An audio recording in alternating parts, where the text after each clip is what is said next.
आज की इस क्लास में देखिए आज का हमारा प्रश्न है कि अवतल दर्पण के सम्मुख अगर विभिन्न स्थितियों में वस्तु को हम रखेंगे तो देखिए उसकी स्थिति क्या होगी।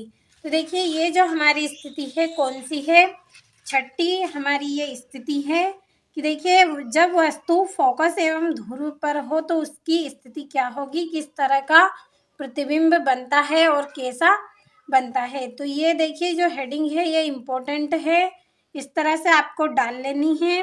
अब चलिए हम हमारी स्थिति की तरफ बढ़ते हैं। तो देखिए इस तरह से मैंने एक चित्र यहाँ पे बना लिया है। तो देखिए ये वाला जो भाग है हमारा, देखिए ये वाला जो पूरा भाग है क्या है, हमारा अवतल दर्पण है। और देखिए इस अवतल दर्पण का ये ध्रुव है जिसे हमने P से प्रदर्शित किया है। और ये इसका देखिए एक बिंदु है जिसे हम कहते हैं फोकस, तो इसे मैंने F से प्रदर्शित किया है।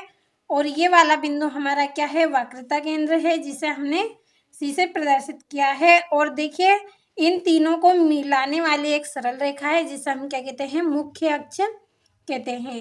तो देखिए अब हमने हमारी वस्तु को कहाँ पे रखी है, F एवं ध्रुव के बीच में रखी है, यानी फोकस और ध्रुव के बीच में हमने वस्तु को रखी है। तो देखिए ये हमारी वस्तु है।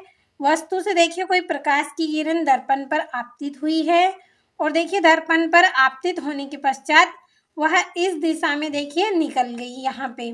और देखिए दर्पण से होकर जब वह गुजरेगी तो देखिए किस पर टकराएगी, फोकस पर टकराएगी। तो आप यहाँ पे देख सकते हैं प्रकाश किरण दर्पण पर इस तरह से आपतित हुई है और यहाँ से देखिए आपतित होने के बाद फोकस से होकर इस दिशा में निकल गई। और देखिए जो हमारी दूसरी प्रकाश की किरण है वह देखिए इस वक्रता केंद्र से होकर गुजरेगी और देखिए यहाँ पे दर्पण पर आपतित होते हुए देखिए दर्पण के पीछे निकल जाएगी। उसी तरह से देखिए जो हमारी वस्तु से निकलने वाली प्रकाश की किरण है वह भी दर्पण के पीछे यहाँ पे दिखाई हमें दे रही है, यानी कि हमें ऐसा आभास होगा कि जो हमारी प्रकाश की किरणें हैं वो दर्पण पर कहीं पीछे मिल रही हैं। तो देखिए आप यहाँ पे चित्र में देख सकते हैं कि इस तरह से मैंने डैश डैश करके बनाया है, यानी कि हम यहाँ पे इसका आभास कर रहे हैं कि ये क्या है, दर्पण के पीछे मिल रही है। तो देखिए इसी तरह से यहाँ पे जो प्रतिबिंब बनेगा वह कहाँ पर बनेगा, दर्पण के पीछे बनेगा। और देखिए इसी तरह से डैश डैश करके ही बनेगा क्योंकि हमें यहाँ पे आभास हो रहा है कि यहीं पर हमारा प्रतिबिंब बनेगा। जहाँ पे ये रेखाएं एक दूसरे को काटती है, जहाँ पे ये मिलती है वहीं पर ही हमारा प्रतिबिंब बनता है। तो आप देख सकते हैं कि यहाँ पे इस तरह से हमारा प्रतिबिंब बनेगा क्योंकि देखिए यहीं पर हमारी जो ये रेखाएं हैं एक दूसरे को काट रही हैं, तो यहीं पर हमारा प्रतिबिंब बना है।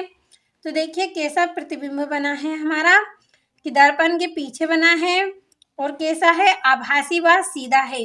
जो प्रतिबिंब देखिए आभासी होता है वह सदैव कैसा रहेगा, सीधा रहेगा और देखिए वस्तु से बड़ा है। तो आपको ये स्थिति अच्छे से समझ में आई होगी कि जब वस्तु को हम फोकस और ध्रुव के बीच में रखेंगे तो देखिए वस्तु से एक प्रकाश की किरण दर्पण पर आपतित होगी और दर्पण से टकराने के पश्चात वह फोकस से होकर गुजरेगी।